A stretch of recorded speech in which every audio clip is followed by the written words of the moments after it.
खुलुमबाय। दिनै आं नोंथांमोननो मोनसे खौरां होनो नागिरदों। बे खौराङानो जादों जोबोद इम्परटेन्ट, जोबोद जोंनि थाखाय गोनां। बे खौराङानो जादों WhatsAppआव नोंथांखौ खौरां लानायनि अनगायैबो गेस सिलिन्डार बुकिं खालामनो हानाय सुबिदा जाबाय। बे खाबुखौ खालामना होदों हादोरनि गिदिरथार अइल मार्केटिं कम्पानि इन्डियान अइल कर्परेसना।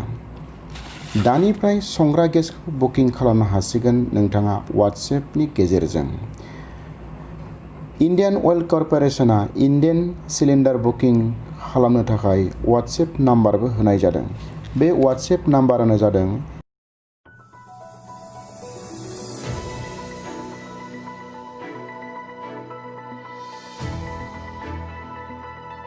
बे WhatsApp नाम्बारानो जादों 7588888824।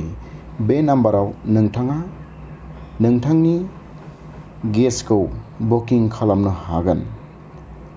आरो बेवहाय बिथांमोना मोनसे बाथ्राखौबो फोरमायखादों, नोंथाङा खाथिनि गेस एजेन्सियाव थांनानै बे बाथ्राखौ रायज्लायनानै नाम्बारखौ रेजिस्टार खालामनानैबो नोंथाङा बे गेसखौ बुकिं खालामनो हागोन होननानै बिथाङा फोरमायदों। अब्ला दानिया बे खाबुखौ नोंथाङा नोंथांनि न'आवनो जिरायनानै लानो हासिगोन।